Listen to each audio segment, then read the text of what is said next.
आशा करता हूँ आप सब बहुत अच्छे होंगे। मेरा नाम है सिद्धांत अग्निहोत्री। स्टडी ग्लोस पे आपका बहुत बहुत स्वागत है। तो बंगाल के इलेक्शन रिजल्ट आए और मैंने बहुत सारे लेक्चर्स किए, बट अब हम महारथी के पास आए हैं। तो सुशील सर हमारे साथ हैं, बहुत बिजी रहते हैं। मुझे पता है कि आप लोगों ने बोला कि सर का इंटरव्यू कब लेंगे। तो इस बंगाल, तमिलनाडु या फिर आने वाले यूपी इलेक्शंस को लेकर हम एनालिसिस करेंगे, सर एनालिसिस करेंगे। सर आपको बताएंगे कि असली वजह क्या रही, और सर के बिजी शेड्यूल से थोड़ा सा वक्त हमने चुरा लिया है। सर पहले तो बहुत बहुत शुक्रिया हमारे साथ फिर से जुड़ने के लिए, और इस बार काफ़ी लंबे समय बाद बातचीत हो रही है। सर हम बंगाल की बात करेंगे, डायरेक्ट मुद्दे पर आते हैं।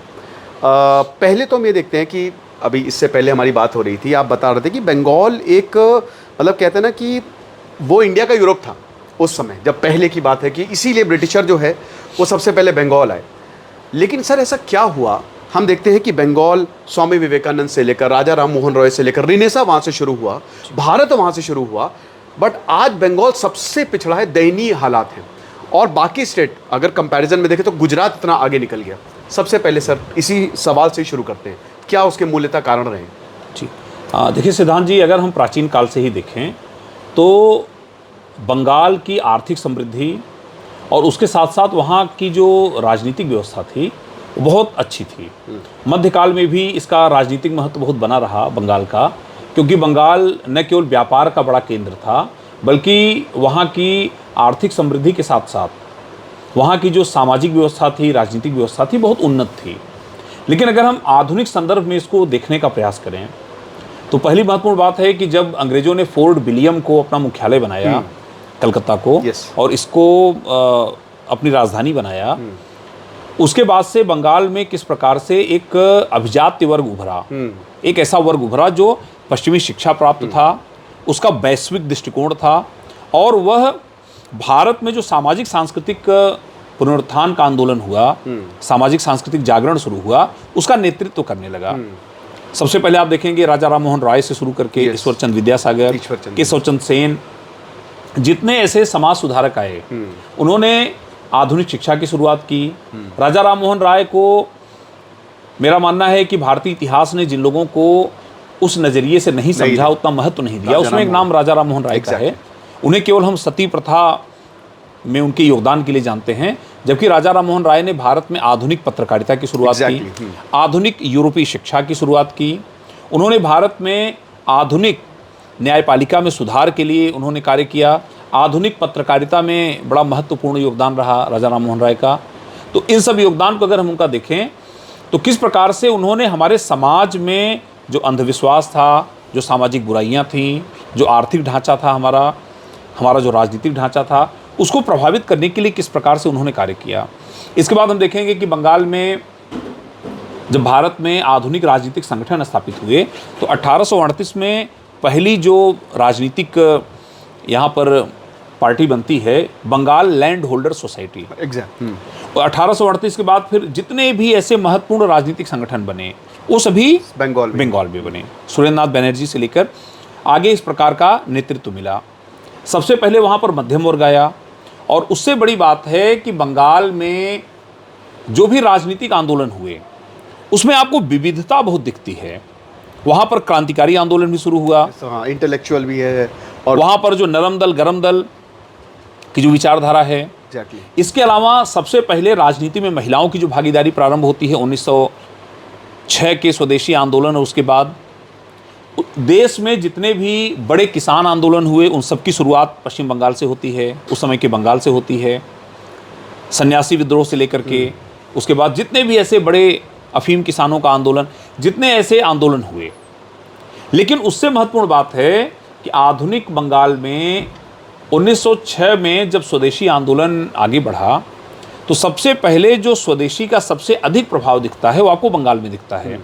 सबसे पहले वहाँ पर जो स्वदेशी उद्योगों की स्थापना प्रारंभ हुई, Bengal chemical and pharmaceutical company की स्थापना आचार्य पीसी राय ने किया। उसके बाद कितने ऐसे स्वदेशी व्यापारिक संगठन स्थापित हुए, और इन्हीं स्वदेशी संगठनों ने, स्वदेशी विचारधारा ने अंग्रेजी साम्राज्यवाद को चुनौती दिया। अगला जो बड़ा महत्वपूर्ण पक्ष है कि आधुनिक भारतीय राष्ट्रवाद में आप चाहे आज का राष्ट्रगीत देखें, आज का राष्ट्रगान देखें, वो दोनों बंगाल से आए। से ही है। आज अगर आप देखें कि जो आधुनिक आध्यात्म है, स्वामी विवेकानंद से लेकर के बाकी जो दार्शनिक आए। इसके बाद आप देखें तो रविन्द्रनाथ टैगोर जी का जो अंतर्राष्ट्रीय विजन था, किस प्रकार से उन्होंने विश्व भारती की स्थापना आज किया। उनकी बर्थ एनिवर्सरी भी है। आज उनकी बर्थ एनिवर्सरी है, और उससे एक बड़ा महत्वपूर्ण पक्ष है कि भारत को अंतर्राष्ट्रीय नजरिए से देखना और अंतर्राष्ट्रीय स्वरूप के अनुसार एक नए भारत का जो उन्होंने सपना क्या देखा। बात है। ठीक, तो जो भी आप मैक्सिमम चीजें देख रहे हैं वो बंगाल से निकल करके सामने आई। अगर वहां देखिए राजनीतिक आंदोलन भी है तो उसमें बड़ी गहराई है।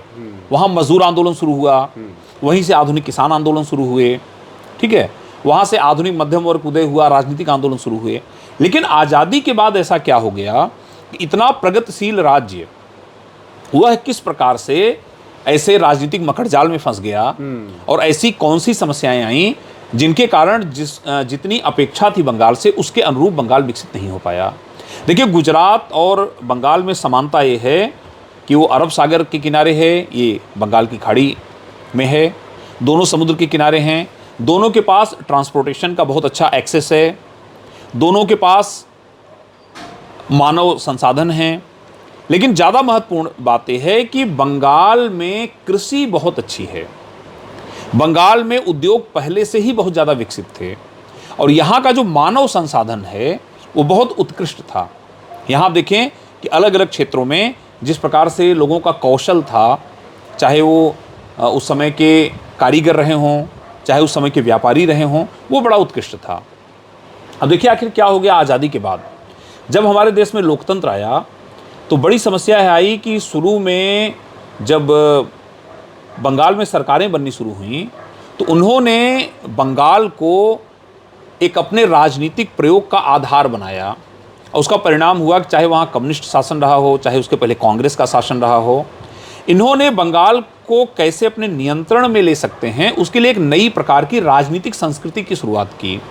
देखिए सिद्धांत ये यहाँ बड़ा महत्वपूर्ण पक्ष है कि बंगाल भारत की राजनीति में एक ऐसा राज्य है जो आज़ादी के बाद अलग अलग राज्यों में आप देखते हैं कितना जातिवाद है, जातियों की भूमिका कितनी ज़्यादा है राजनीति में, लेकिन बंगाल एक ऐसा राज्य है जहाँ पर न तो कभी कम्युनल आपको राजनीति दिखी, सांप्रदायिक राजनीति दिखी, और न ही जातियों की राजनीति दिखी। वहाँ पर जो भी मुद्दे आए वे मुद्दे सामाजिक सुधार के, राजनीतिक आंदोलनों के, इस प्रकार के मुद्दे थे। लेकिन समस्या ये हुई कि सबसे पहले कांग्रेस ने किस प्रकार से वहाँ पर इस प्रकार की राजनीतिक संस्कृति को बढ़ावा दिया, और बाद में कम्युनिस्टों ने किस प्रकार से एक ऐसा सिंडिकेट बना करके किस प्रकार से उन्होंने अपने पार्टी संगठन को मजबूत बनाने के लिए नौकरशाही और पुलिस को अपने अधीन कर लिया। उसका परिणाम ये हुआ कि वहाँ पर एक असहिष्णुता पर आधारित राजनीतिक संस्कृति का विकास होना शुरू हो गया, और बहुत जल्दी उसका परिणाम दिखने लगा कि जब इनकी राजनीतिक व्यवस्था से लोगों में नाराजगी फैली तो चारू मजूमदार और कानू सान्याल जैसे नेताओं ने नक्सलवाड़ी आंदोलन शुरू कर दिया कि जो अपेक्षा थी कि पूरे बंगाल में भूमि सुधार होगा और पूरे बंगाल में ऐसे राजनीतिक प्रयोग होंगे और आम आदमी जो है वो मुख्य धारा में शामिल हो सकेगा। वो पूरे इंडिया में फैल गया फिर। हाँ। वो पूरा का परिणाम क्या हुआ कि उस बंगाल में वो आक्रोश आपको नक्सलवाड़ी आंदोलन से दिखना शुरू हो गया। लेकिन जब कम्युनिस्टों की सरकार आई उससे भी लोगों को निराशा हाथ लगी, एक ऐसी राजनीतिक संस्कृति का विकास होने लगा जहाँ पर विरोधियों पर हमले करना, विरोधियों को परेशान करना, और जो पार्टी कैडर है वह नियंत्रण करने लगा नौकरशाही और पुलिस पर। इसका परिणाम ये हुआ कि बंगाल में एक ऐसी राजनीतिक संस्कृति विकसित हुई जहां पर भय का माहौल बनने लगा, और राजनीतिक दलों ने पुलिस और प्रशासन की मशीनरी को अपने राजनीतिक एजेंडे को लागू करने और उसको संरक्षण देने में प्रयोग करना शुरू कर दिया। इसलिए यहाँ की जो नौकरशाही थी वह स्वतंत्र रूप से विकसित होकर के कार्य नहीं कर पाई। उसका परिणाम ये हुआ कि अलग अलग राजनीतिक दलों में जो प्रतिस्पर्धा थी वह हिंसा पर आधारित होने लगी, शक्ति पर आधारित होने लगी, और इसी की उपज ममता बनर्जी जी थी, जिन्होंने जब देखा कि कांग्रेस का जो अभिजात्य चरित्र है उस अभिजात्य चरित्र से अलग हट करके उन्होंने जन आंदोलन की राह चुना और उन्होंने तृणमूल कांग्रेस की स्थापना किया। उनको राजनीतिक सफलता मिली और लगातार 15 वर्षों तक वो बंगाल में मुख्यमंत्री रहीं। लेकिन फिर से वही समस्या सामने आई कि किस प्रकार से जो राजनीतिक संस्कृति थी उसको बदल पाने में सफल नहीं रही। एक जो भय की राजनीति शुरू हो गई, विरोधियों को दबाने की राजनीति शुरू हो गई, हिंसा की राजनीति शुरू हो गई, इसने पूरे पश्चिम बंगाल के राजनीतिक, आर्थिक और सामाजिक ढांचे को प्रभावित किया। अब देखिए, एक उदाहरण है कि किस प्रकार से मोदी जी जब गुजरात के मुख्यमंत्री थे तो ऐसा कहा जाता है कि रतन टाटा जी ने सिंगरूर में किस प्रकार से, हाँ, इनका सिंगूर प्लांट था, वहाँ धरना प्रदर्शन शुरू हुआ, तो मोदी जी का कहना था मैंने 1 रुपये से 1 रुपये खर्च करके 1 रुपये का एसएमएस भेजा और वो प्लांट हमारे यहाँ आ गया। हमारे कितने लोगों को रोजगार मिला, कितनी आर्थिक समृद्धि आई। तो यहाँ पर जो ये माहौल बनने लगा कि ऐसी राजनीतिक संस्कृति बनने लगी कि जहाँ पर हम अपने पार्टी कैडर को बढ़ावा देने लगे, हिंसा को बढ़ावा देने लगे, उसका परिणाम ये हुआ कि उद्योग हमसे दूर जाने लगे, ऐसे इंटेलेक्चुअल्स हमसे दूर जाने लगे और भय का माहौल पैदा करके पूरे बंगाल के चरित्र को नुकसान पहुंचाया गया। तो ये एक बहुत बड़ा कारण है कि गुजरात में क्या हुआ कि ऐसी बिजनेस कम्युनिटी को बढ़ावा मिला। वहाँ की जो परंपरागत ऐसी बिजनेस कम्युनिटीज़ थीं उनको प्रोत्साहन मिला, उन्होंने निवेश किया और उन्होंने उद्योग और व्यापार को बढ़ावा दिया। वहाँ ऐसी राजनीतिक संस्कृति थी जिन्होंने उद्योगपतियों को आगे बढ़ने में मदद किया। लेकिन बंगाल में केवल इस विमर्श के नाम पर कि आम आदमी के मुद्दे पर, श्रमिकों के मुद्दे पर, ऐसे मुद्दों पर इन्होंने उद्योगपतियों के खिलाफ कार्य करना शुरू कर दिया और उसका परिणाम क्या हुआ कि उद्योगपतियों ने यहाँ किसी प्रकार के इन्वेस्टमेंट में रुचि नहीं दिखाई। तो एक बहुत बड़ा कारण था कि सारी संभावनाएं होने के बाद भी बंगाल, जिसको आर्थिक, सामाजिक, राजनीतिक रूप से बहुत आगे होना चाहिए था, वो इसी कारण से पिछड़ गया क्योंकि वहाँ पर ऐसी राजनीतिक संस्कृति विकसित हुई जिसने केवल अपने कैडर को बढ़ावा दिया, अपने पार्टी कार्यकर्ताओं को बढ़ावा दिया और स्वयं को जनवादी चरित्र का दिखाने के लिए इन्होंने उद्योगपतियों को कोई प्रोत्साहन नहीं दिया और श्रमिकों के मुद्दे पर और श्रम संगठनों को आगे बढ़ा करके राजनीति करना शुरू किया। उसका परिणाम ये हुआ कि ऐसी असहिष्णुता पर आधारित राजनीतिक संस्कृति का विकास हुआ जिसने पूरे बंगाल के चरित्र को बदल दिया। तो ये एक बहुत बड़ा कारण था कि जो राजनीतिक दृढ़ इच्छा शक्ति थी, जो एक राजनीतिक दूरदर्शिता होनी चाहिए थी, वो बंगाल का राजनीतिक नेतृत्व तो नहीं कर पाया और इसी कारण से जो उसके पास सारी संभावनाएं थीं, वो संभावनाओं को वह वास्तविकता में नहीं बदल पाए। आज देखिए, बंगाल की इतनी जनसंख्या है, वो भी बहुत स्किल्ड पॉपुलेशन है वहाँ पर, लेकिन उसके बावजूद भी औद्योगिक विकास में काफ़ी नीचे स्थिति है बंगाल की। तो यही कारण है कि जो राजनीतिक इच्छा शक्ति और वहाँ का जो राजनीतिक ढांचा और राजनीतिक संस्कृति थी, वह बेसिकली इसके लिए जिम्मेदार है। अब हम लोग उम्मीद करते हैं कि शायद अब एक नई राजनीतिक संस्कृति का विकास होगा और ऐसे मुद्दे पीछे छूट जाएंगे और इसके लिए विशेषतः जो पश्चिम बंगाल की जनता है उसकी इच्छा शक्ति को स्वीकार करना होगा कि उन्होंने ऐसी राजनीतिक संस्कृति को बदलने में रुचि दिखाई है। लेकिन यह भारतीय जनता पार्टी के लिए भी एक बहुत बड़ी चुनौती है। जब भी आपको बड़ी जिम्मेदारी मिलती है तो उसके साथ वह एक बड़ी चुनौती भी आपके लिए लेकर के आती है। इतने ऐसे मापदंडों पर खरा उतरना, जनता की अपेक्षाओं पर खरा उतरना, राज्य में एक ऐसा संतुलन स्थापित करना जहाँ पर राजनीतिक व्यवस्था को भी संतुष्ट रखना है, क्योंकि बंगाल देखिए राजनीतिक रूप से बहुत संवेदनशील राज्य है। सर। तो ऐसे राज्य में जन आकांक्षाओं की पूर्ति करना, उद्योगों को बढ़ावा देना, बेहतर कानून व्यवस्था बनाना और एक ऐसी राजनीतिक संस्कृति का विकास करना कि जहाँ पर जो आमार सोनार बांग्ला की बात है और जो ऐसे महान पश्चिम बंगाल की बात है, उस सपने को पूरा करना भारतीय जनता पार्टी के लिए एक निश्चित रूप से एक बड़ी जिम्मेदारी होगी। बिल्कुल सर। सर, ये इसमें एक सवाल मैं और जोड़ूंगा। जैसे मुझे लगता है कि 2 स्टेट्स, एक पंजाब हो गया और एक बंगाल हो गया, मतलब हाईली फर्टाइल है, नदी चाहिए आपको सब कुछ डेवलपमेंट के लिए, वो वहाँ पे भर भर के हैं। अभी आपने सर जैसे बिजनेस की बात की, आदित्य बिरला को नंगा करके वहाँ पे मारा गया था, समोसे के साइज़ पे वहाँ पे बवाल कर दिया था यूनियन लीडर्स ने जब लेफ्ट का कंट्रोल था और सब बंद करवा दिया। सर, मुझे ये समझना है आपसे और सबको ये समझना है कि हम देखते हैं आज़ादी के बाद BC रॉय आए, उनकी अपनी पॉलिटिक्स रही, बट 1977 से लेफ्ट आता है और 2011 तक रहता है, देन TMC आती है। बंगाल सर अंडर डेवलप्ड पूरी तरीके से, लोगों को लगा नहीं कि हमको चेंज करना है, मतलब लोग अब जागे हैं। क्या ऐसा पॉलिटिकल स्ट्रक्चर वहाँ पे क्रिएट कर दिया था कि इतना ज़्यादा कंट्रोल कि आप वोट ही नहीं कर सकते, आप डरा के हम आपको रखेंगे? मतलब लोगों का सर क्या मेंटल स्टेट था वहाँ पे कि मतलब कि वो एक ही पार्टी जो उनके लिए बहुत अच्छा नहीं कर रही है, चाहे वो लेफ्ट हो चाहे टीएमसी हो, और उसके बावजूद वहाँ पे उनको वोट मिल रहा है, मतलब इसका क्या रीज़न लगता है आपको? देखिए सिद्धांत जी, कि change नहीं अभी हुआ। अगर आज की स्थिति हम देखें तो एसआईआर से और चुनाव आयोग ने जो बहुत कड़े कदम उठाए इस बार चुनाव कराने के लिए, उसे एक बात तो बिल्कुल स्पष्ट हो गई कि कहीं न कहीं से वहाँ की राजनीतिक व्यवस्था में भय और अराजकता एक बहुत बड़ा मुद्दा था। अब देखिए, कांग्रेस के नेता अधीर रंजन चौधरी जी ने भी कहा कि जिस प्रकार से निष्पक्ष चुनाव हुए हैं और शांतिपूर्ण चुनाव हुए हैं, उसके लिए उन्होंने चुनाव आयोग को बधाई दिया। हमारे सुप्रीम कोर्ट के चीफ जस्टिस ने भी कहा कि उन्होंने बधाई दिया हमारे चुनाव आयोग को, क्योंकि देखिए वोटिंग परसेंटेज ही नहीं बढ़ा, बल्कि इतनी सख्ती रही कि कहीं से कोई गड़बड़ी नहीं होने पाई। इतने माइक्रो लेवल पर ऑब्जर्वर अपॉइंट किए गए, इतनी पैरामिलिट्री फोर्सेज अपॉइंट की गई, एसआईआर करके ऐसे फेक जो मतदाता थे उनका नाम निकाला गया। चीज़ मैं पूछना चाहूँगा, एसआईआर को लेकर ही मेरा सवाल था, बट आपने जिक्र कर दिया है, तो उसके बहुत बवाल हो रहा है। मतलब बहुत बोल रहे हैं कि 90 लाख वोट कटे, कुछ सीटों पे मतलब 27 लाख जो एक्चुअल में उनका आंकड़ा था, कि कुछ सीटों पे ममता बनर्जी जीत जाती। मतलब आपको क्या लगता है कि जो एसआईआर का बवाल उठाया जा रहा है, कि अगर एसआईआर नहीं होता तो टीएमसी जीत जाती, उस पर आपका क्या कहना है? देखिए, पहला सवाल तो ये है सिद्धांत जी कि एसआईआर आखिर क्यों नहीं होता। हमारे देश में चुनाव आयोग एक संवैधानिक संस्था है, जिसका कार्य है स्वतंत्र और निष्पक्ष चुनाव कराना। तो स्वतंत्र और निष्पक्ष चुनाव करने के लिए जो भी कदम उठाए जा सकते हैं, हमारे यहाँ टीएन शेषन जी ने चुनाव सुधारों की शुरुआत की, हीरो थे वो।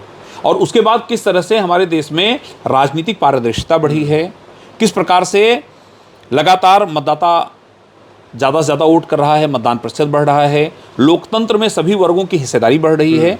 तो यह काम चुनाव आयोग का है कि स्वतंत्र और निष्पक्ष चुनाव होने चाहिए। बिल्कुल सही। देखिए, एसआईआर में जो पहली समस्या है कि कई ऐसे मतदाता थे जो मृत थे लेकिन उनका नाम अभी वोटर लिस्ट में था।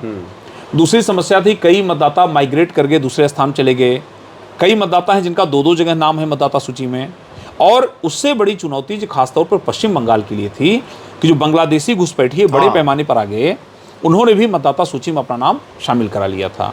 तो यह कोई कुछ भी बवाल करे, किसी बवाल से या किसी प्रकार के इस प्रकार के जन दबाव से अगर लोकतंत्र में फैसले लिए जाएंगे तो वह लोकतंत्र हमेशा फेल हो जाएगा।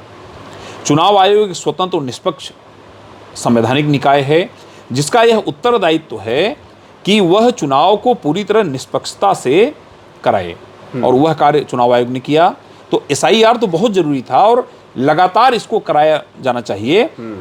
अब देखिएगा, बाकी राज्यों में भी अभी कुछ और राज्यों में चुनाव होने वाले हैं, वहां भी आप देखेंगे कि वोटिंग परसेंटेज बढ़ेगा। उसके पीछे कारण यह है कि मतदाता सूची में नाम तो ढेर सारे मतदाताओं को होते हैं, लेकिन चूंकि उनका दो जगह नाम है या मृतक मतदाताओं के भी नाम हैं, तो उस वजह से आपको परसेंटेज एक्चुअल में कम दिखता है। लेकिन पश्चिम बंगाल इस बार मामला दूसरा था। अभी तक वहां क्या होता था कि पार्टी कैडर जो अपना भय स्थापित करता था और ढेर सारे ऐसे मतदाताओं से उनके पहचान पत्र छीन लिए जाते थे, उनको वोट डालने से मना किया जाता था। लेकिन इस बार जब चुनाव आयोग ने बहुत माइक्रो लेवल पर चीज़ों को मैनेज किया तो मतदाताओं का विश्वास बढ़ा, और जब उनका विश्वास बढ़ा तो लोग मतदान करने के लिए आगे आए। और लेकिन दूसरा एक डर भी था कि एसआईआर में जो लोगों के नाम काटे गए, अगर हम जाके वहां पर मतदान नहीं करेंगे तो हमारा नाम भी कट जाएगा। तो जो बड़े पैमाने पर प्रवासी मतदाता थे बंगाली, वो भी वापस आकर के मतदान करते हैं। तो दोनों चीजें थी, एक तो सत्ता को बदलने का उनका जज्बा था, और दूसरी महत्वपूर्ण बात थी कहीं एसआईआर में हमारा भी नाम न कट जाए, इसलिए मतदान करना जरूरी है। जी सर, अब हम ममता बनर्जी पर आते हैं। टीएमसी बहुत बुरा हारी, और हालांकि वोटिंग परसेंटेज 6-7% का डिफरेंस है, बट सर ममता बनर्जी ने क्या गलत किया और बीजेपी ने इस बार क्या सही किया कि ऐसे रिजल्ट्स आए? देखिए सिद्धांत जी, इस चुनाव में 3 प्रकार का पोलराइजेशन हुआ है, 3 तरह का ध्रुवीकरण हुआ है। पहला जो ध्रुवीकरण हुआ है वह ध्रुवीकरण है 2 राजनीतिक दलों और विचारधाराओं के बीच। एक तरफ तृणमूल कांग्रेस और दूसरी तरफ भारतीय जनता पार्टी। चूंकि यहाँ पर वाम दल, कांग्रेस या अन्य जो दल थे वो बहुत नीचे रह गए, त्रिपक्षीय मुकाबला नहीं होने पाया, इसलिए जो भारतीय जनता पार्टी के विरोधी मतदाता थे वो सब तृणमूल कांग्रेस पास चले गए, और जो तृणमूल कांग्रेस से नाराज मतदाता था और जो एंटी इनकम्बेंसी थी वो सारा मतदाता भाजपा की तरफ चला आया। तो पहला और सबसे महत्वपूर्ण ध्रुवीकरण चुनाव में ये था, जिसने बड़ा महत्वपूर्ण रोल प्ले किया। क्योंकि भारतीय जनता पार्टी के मतों में जो वृद्धि हुई है वो कहीं न कहीं से कांग्रेस के मत हैं, वाम दलों के मत बढ़ हैं, गए थे। या तृणमूल से नाराज मतदाता इनकी तरफ आया है। दूसरा जो इस चुनाव में ध्रुवीकरण हुआ है, बड़ा महत्वपूर्ण ध्रुवीकरण है, वो बंगाल की राजनीतिक संस्कृति का ध्रुवीकरण है। एक तरफ एक लंबे समय से कैडर आधारित जो पार्टियां हैं, जिस प्रकार से उन्होंने ऐसी राजनीतिक संस्कृति विकसित किया था, भय का माहौल विकसित किया हुआ था, उसके अगेंस्ट ध्रुवीकरण था। यह आम लोगों का ध्रुवीकरण था जो ऐसी राजनीतिक संस्कृति से बाहर निकलना चाहते थे, वह ऐसी व्यवस्था से बाहर निकलना चाहते थे जहां पर उन्हें मतदान नहीं करने दिया जाता था, या भय के कारण वो मतदान करने बाहर नहीं निकल पाते थे। और हाल ही में जो घटनाएं हुई, चाहे संदेशखाली की घटनाएं हों या मेडिकल कॉलेज में जो घटनाएं हुई, एसएससी स्कैम इतने बड़े स्कैम हुए, इन सब के खिलाफ जो एक मतदाता वर्ग था, वह मतदाता वर्ग बहुत संगठित होकर इस बार उसने मतदान किया, सत्ता के खिलाफ, टीएमसी के खिलाफ। तो ये दूसरा ध्रुवीकरण था, एक ऐसे बड़े सामाजिक वर्ग का ध्रुवीकरण जो वर्तमान राजनीतिक व्यवस्था को बदलना चाहता था। और जो तीसरा ध्रुवीकरण हुआ, हालांकि मैं मानता हूं कि बंगाल की राजनीति में ऐसा ध्रुवीकरण कभी नहीं हुआ था, और ऐसा ध्रुवीकरण होने की संभावना इसलिए भी नहीं थी कि बंगाल में एक अलग प्रकार की राजनीतिक संस्कृति है जहां पर धर्म के आधार पर विभाजन नहीं है। जब 1905 में बंगाल का विभाजन हुआ तो लॉर्ड कर्जन को भी बाद में महसूस हुआ कि हमने तो ऐसे सोए हुए लोगों को जगा दिया, और वहां पर देखिए कितनी तेजी से स्वदेशी आंदोलन प्रारंभ हो गया। उसके बाद ही और हाँ, हिंदू और मुसलमानों को अलग करने के लिए पूर्वी और पश्चिम बंगाल का विभाजन किया गया, और जैसा उस समय के लेफ्टिनेंट गवर्नर फुलर ने लिखा भी कि हमारा उद्देश्य है हिंदू और मुसलमानों को पृथक करना। लेकिन वहाँ किस प्रकार से हिंदू और मुसलमान एक होकर के एक बड़ा आंदोलन खड़ा करते हैं, और अंत में बंगाल के विभाजन को निरस्त करना पड़ता है। तो आज भी बंगाल में जो उनकी संस्कृति है वह ज़्यादा महत्वपूर्ण है, उसमें धर्म की भूमिका नहीं है, जिसमें उनकी भाषा, उनके त्यौहार, उनका रहन सहन, उनका पहनावा, ये जो उनकी संस्कृति, बंगाली संस्कृति, वो उनके लिए ज़्यादा महत्वपूर्ण है बजाय धर्म के। लेकिन इस बार चुनाव में देखने में आया कि कहीं न कहीं नेपथ्य में सांप्रदायिक ध्रुवीकरण भी हुआ है, क्योंकि जब लोगों ने देखा कि बंगाल में लंबे समय से यह विमर्श स्थापित किया गया कि बंगाल तो वही जीतेगा जिसके साथ एकजुट मुसलमान मतदाता जाता है, चाहे वो पहले कांग्रेस रही हो, कम्युनिस्ट रहे हो, या ममता बनर्जी रही हो। और ममता बनर्जी या टीएमसी भी बार बार ये कहती रही है कि उसके इतने परसेंट वोट तो निश्चित होते हैं, वहाँ से वो शुरुआत करते हैं।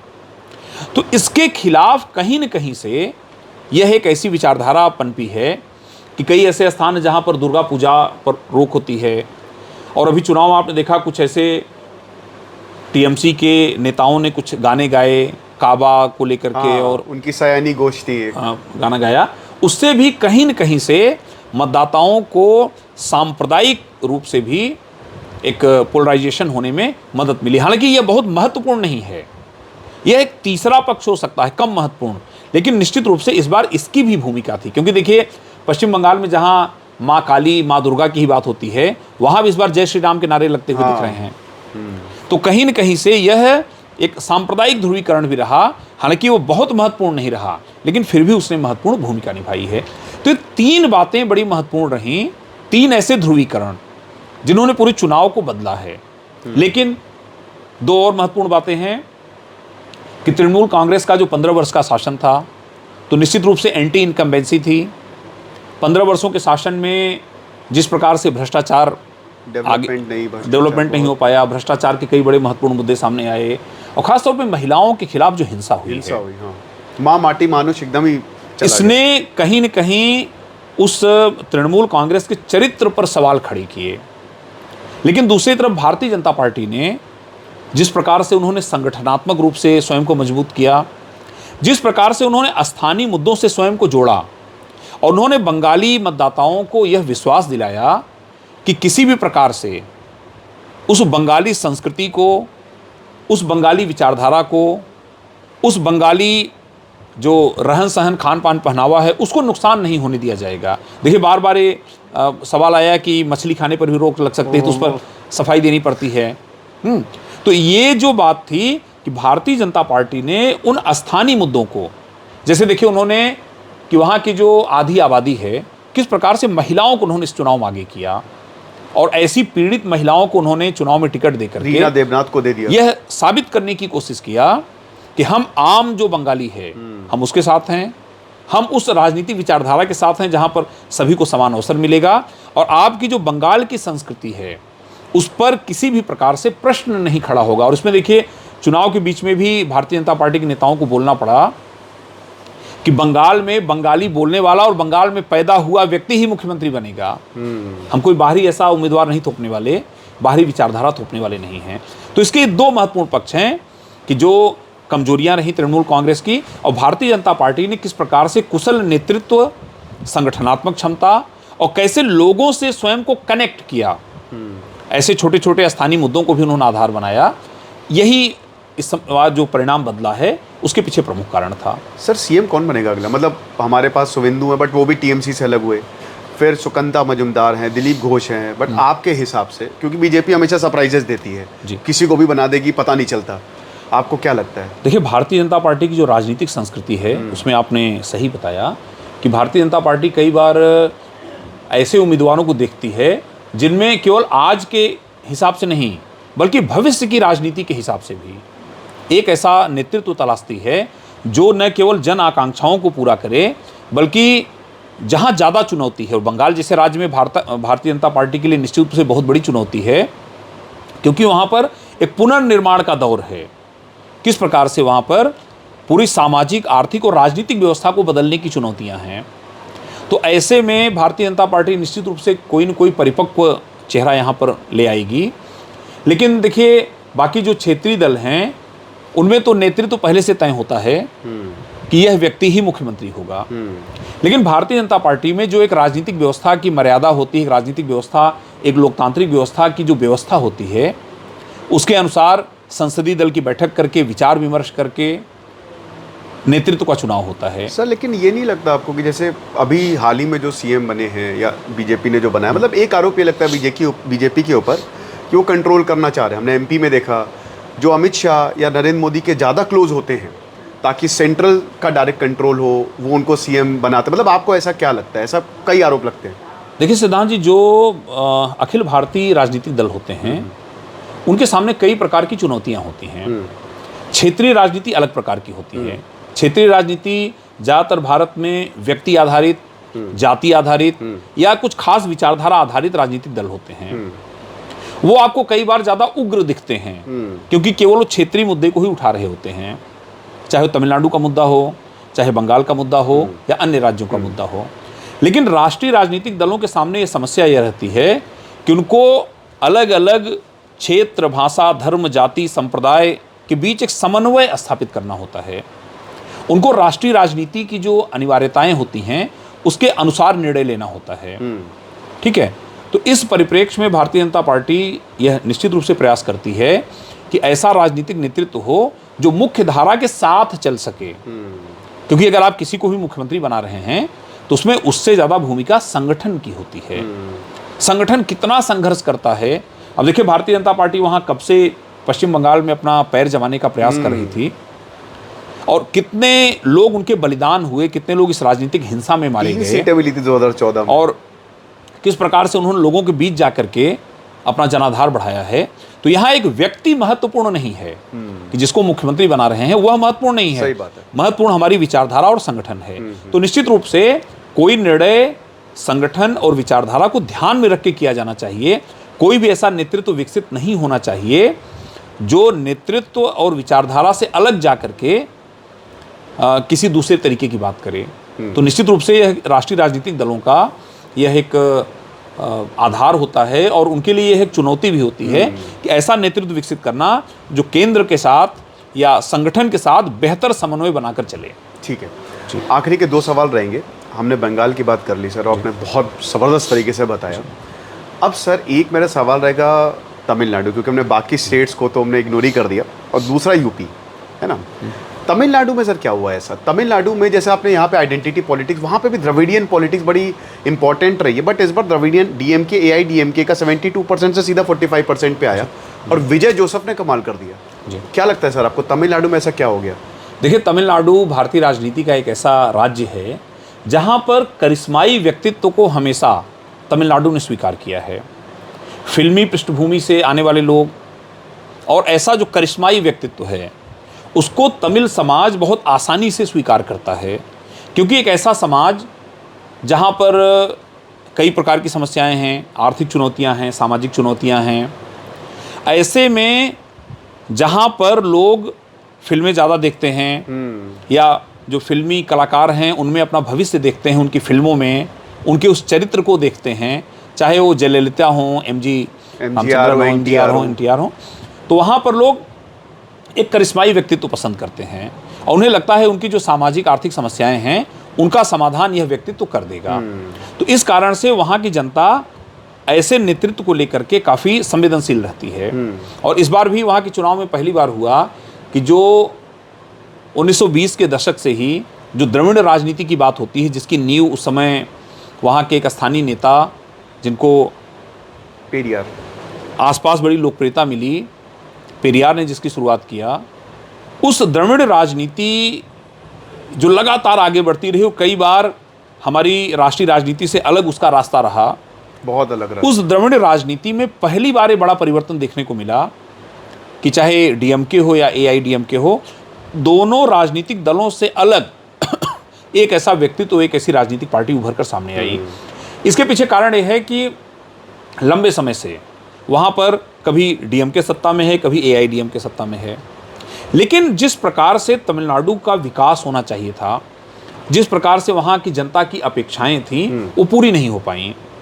इसी बीच विजय नाम का एक उनको युवा और एक ऐसा बेहतर चेहरा दिखा, लोगों को उम्मीदें दिखीं। इस कारण से लोगों ने विजय को इस बार चुनाव में मौका दिया। लेकिन इससे बड़ी बात यह है कि तमिलनाडु की जनता भी इस बात से पूरी तरह से अब वाकिफ़ हो चुकी थी और इस बात को पूरी तरह से समझ चुकी थी कि अगर ये दो दल ही बने रहेंगे तो तमिलनाडु का विकास नहीं होने वाला है। और इसका यह परिणाम भी दिख रहा है कि अब जनता इन दोनों दलों से अलग हट करके एक वैकल्पिक राजनीति की ओर आगे बढ़ रही है।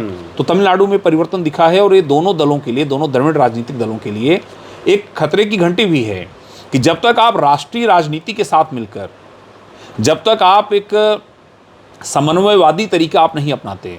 देखिए, बार बार डीएमके के नेताओं ने, चाहे वह स्टालिन और उनके बेटे हों, बार बार सनातन पर टिप्पणी कर रहे हैं, उल्टे सीधे बयान दिए उन्होंने, ठीक ना। तो इन सबसे जनता को लगने लगा कि ये केवल एक हमें द्रविड़ राजनीति में फंसाए रखने का ही लगातार षड्यंत्र है।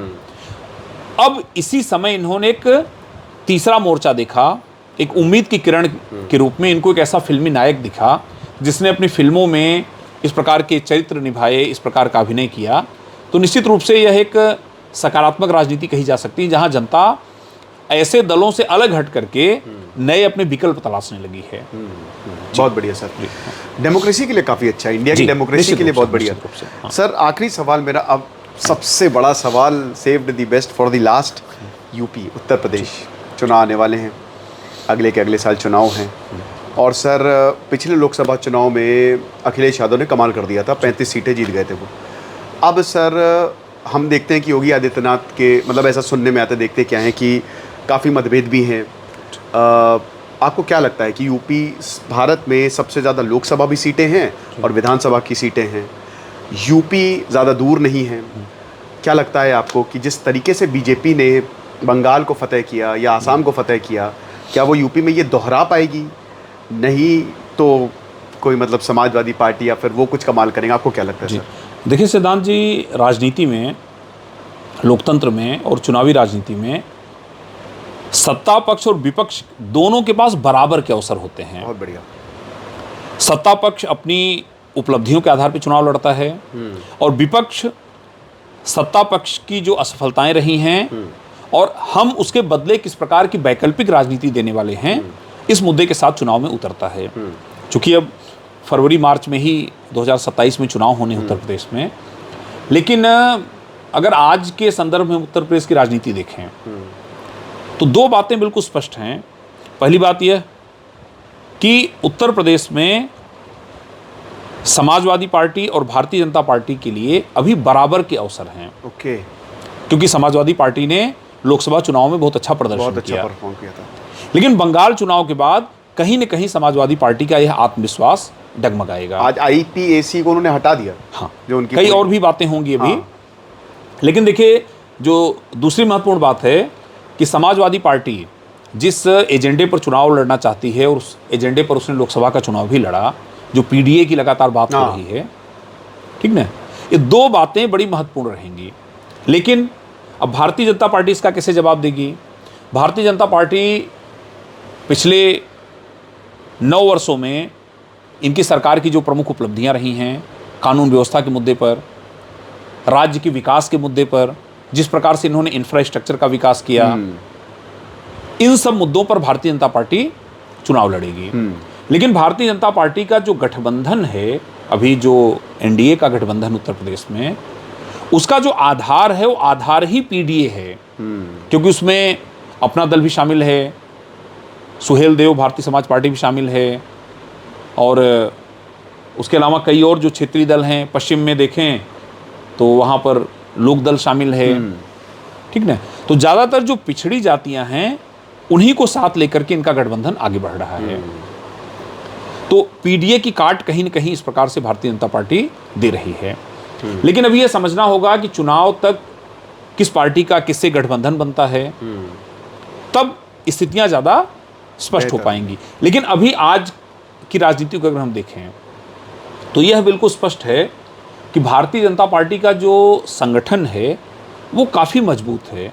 और अच्छी बात यह है कि संगठन और सरकार के बीच बहुत अच्छा समन्वय है।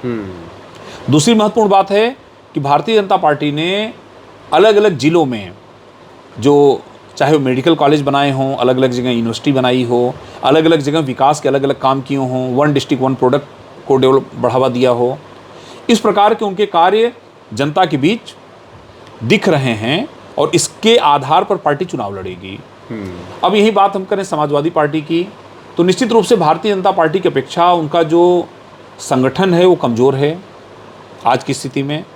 अब उस संगठन को अगले कुछ महीने में किस प्रकार से बेहतर कर पाएंगे, किस प्रकार से बेहतर राजनीतिक फैसले ले पाएंगे, इन दोनों चीज़ों से ज़्यादा महत्वपूर्ण है कि चुनाव के समय किन दलों का गठबंधन बनेगा और किस प्रकार से टिकट वितरण होगा, यह बड़ा महत्वपूर्ण होगा। लेकिन एक बात बिल्कुल स्पष्ट है कि 2027 का चुनाव बहुत महत्वपूर्ण होने जा रहा है उत्तर प्रदेश के लिए, क्योंकि दो अलग अलग बातें आपको दिखेंगी कि क्या उत्तर प्रदेश राष्ट्रीय राजनीति के साथ डबल इंजन सरकार की ओर आगे बढ़ेगा या एक नए विकल्प की तलाश में उत्तर प्रदेश रहेगा।